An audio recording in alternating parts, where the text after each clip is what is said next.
Gardien 23, après l'EAC, la SADC vient d'arriver à Goma. Pour quel mandat exactement? Voilà ce qui va nous intéresser dans l'actualité du jour. Un premier contingent des troupes de la SADC a atterri à Goma la soirée de mercredi 27 décembre 2023, marquant les débuts d'une nouvelle phase dans la stabilisation de la région suite au départ des troupes de l'EAC accusées de collisions avec les rebelles du 23 soutenus par le Rwanda voisin.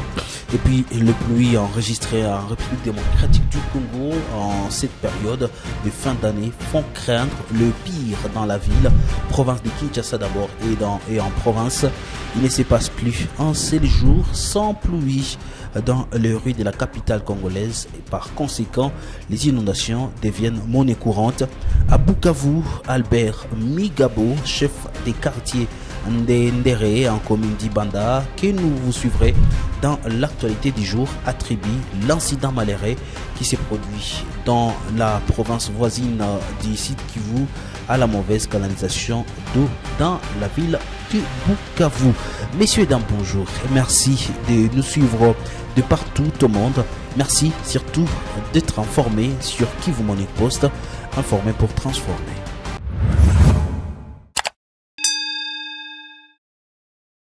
Commençons par cette information. Un premier contingent des forces de la SADC a atterri à Goma la soirée de mercredi, marquant les débuts d'une nouvelle phase dans la stabilisation de la région suite au départ des troupes de l'EAC accusées des collisions avec les rebelles du 23 soutenus par le Rwanda voisin, composé des militaires sud-africains dont le nombre reste inconnu du public. Ces contingents arrivent en avance, visent à concrétiser la mission assignée par la SADC. Des sources proches de cette organisation indiquent que l'objectif principal est de restaurer la sécurité et de contraindre le défi persistant posé par le groupe rebelle. Parmi ces troupes, des femmes de l'armée sud-africaine, soulignant l'inclusivité de cette mission de paix. Cependant, les réactions parmi la population congolaise soulèvent des doutes quant à l'impact réel de cette présence étrangère. Beaucoup estiment que les forces armées de la République démocratique du Congo demeurent la principale force de défense du pays. La situation reste donc tendue avec des attentes mitigées quant à l'efficacité de cette nouvelle intervention. Les analystes surveillent de près le déploiement, tandis que la population locale reste sceptique quant au changement concret de ces troupes pourraient apporter. Rendons-nous dans le Massissi. Deux voyageurs en provenance de Mouima dans les territoires de Massissi ont trouvé la mort mercredi soir dans la cité des Saké. Selon les sources locales, les victimes sont arrivées dans cette cité aux environs des 18 heures. Ils ont été accueillis par un homme connu sous le nom de Mwindo Pengere, vivant au quartier Virunga dans la cité des Saké. Ce matin, les corps des victimes ont été levé du lit du drame sur ordre des autorités locales. La situation sécuritaire de la cité de Saké est devenue une préoccupante majeure depuis la résurgence de la guerre du 23. Pour l'instant, une concentration des combattants Wazalendo est signalée dans la cité de Saké avec comme conséquence des tracasseries et intimidations envers les civils. Parlons de cette situation de Massissi. Le taximen moto pratiquant la route Goma Massissi traverse des moments difficiles pendant ces temps où les affrontements sont signalés en répétition entre les rebelles du 23 et les forces armées de la République démocratique du Congo. Ce jeudi 28 décembre 2023, certains conducteurs taxi men moto ont exprimé leur ras-le-bol.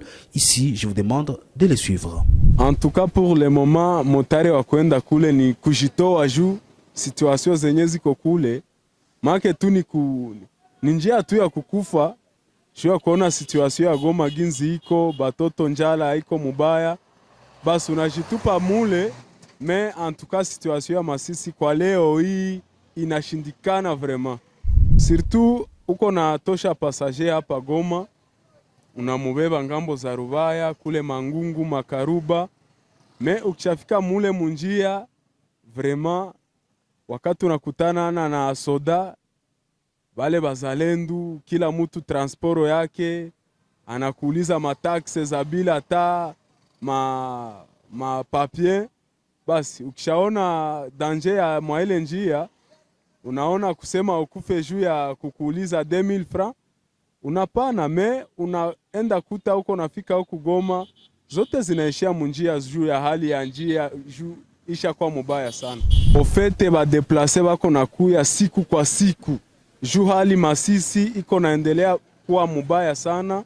Kila siku ba deplace bako nakuya kwa sababu ukishaona ile matrakaseri yenye iko kule, quelquefois vita ziko nakuwa wanakufa ovyo ovyo. Saba naona ile mahali yenye inaishi kule, banaamua kujideplace kukuya huku Goma, basi bakufie huku basi bakufe na njala olie bakufe na masasi. Rendons-nous à Bukavu, dans l'est de la République démocratique du Congo, de la province du Sud Kivu. Plus de 25 personnes ont perdu la vie à Bukavu. Les victimes ont été surprises par des glissements des terrains suite à des pluies torrentielles. Albert Migabo, chef des quartiers Nderere en commune d'Ibanda, attribue l'incident malheureux de la province voisine du Sud Kivu à la mauvaise canalisation d'eau dans la ville du Bukavu. Ici, je propose de les suivre. On bloque les chemins à l'eau. Les chemins, l'eau cherche son propre chemin et raison pour laquelle, s'il pleut comme ça, cette eau-là a cherché les passages dans nos maisons, a cherché les passages partout. Et voilà, ça nous a endeuillés. Nous venons de perdre notre pasteur et c'est horrible. Et sur Mokoupe, nous venons de perdre 5 personnes dans un éboulement qui venait de tomber sur l'église. La même situation est enregistrée dans la capitale congolaise où il ne se passe plus un seul jour sans pluie dans les rues de la capitale et par conséquent les inondations deviennent monnaie courante. Certains quartiers sont menacés de manière permanente et risquent d'être engloutis par les eaux de pluie. C'est le cas des quartiers Mbundi, Kinsuka, Pêcheurs et Pompage, situés respectivement dans les communes de Mongafula et Ngalema, où plusieurs habitations ont été inondées. Ces inondations sont le fait du débordement du fleuve Congo. Dans les quartiers Pompage, commune de Ngalema, la non-exécution des travaux de curage ont causé des inondations sur un pont qui se situe non loin du saut des moutons des pompages dans la même commune. L'écoulement des eaux de pluie a été rendu difficile suite au bouchage des canaux de conduite d'eau dans la capitale congolaise. Et puis le collectif des victimes d'agression rwandaise a émis une alerte poignante sur un massacre présumé des civils perpétré par les terroristes du M23 dans les groupements Bukombo, Chefferie de Bouito en territoire de Rutshuru. Cet appel à l'action survient après les événements tragiques ayant marqué les 24 et le 26 décembre 2023. Et il faut le dire que le collectif des victimes a répertorié au total 5 civils qui ont été tués le 26 décembre par le rebelle dit M23 dans cette partie de la province du Nord Kivu.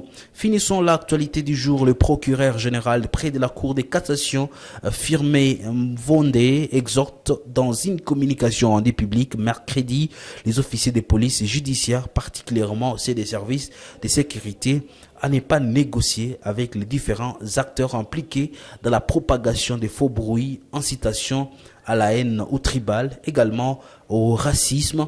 À marge du processus électoral, les cabinets de messieurs le procureur général près de la Cour de cassation informent la population que le ministère public dans son ensemble à travers les pays a enregistré quelques cas répréhensifs de violations de la loi qui font l'objet d'examens dans différents offices du pays. C'est ainsi qu'il observe néanmoins une montée des cas de personnes qui, sous prétexte, disaient de la liberté constitutionnelle garantie, s'éloignent dans leurs actes et paroles des limites légales, versant ainsi dans les libertinage. Ça sera tout, mesdames, messieurs, pour l'actualité du jour. Merci à vous de l'avoir suivi. Merveille à vous. Joyeux Noël. On se retrouve très prochainement pour un autre numéro. D'ici là, portez-vous bien.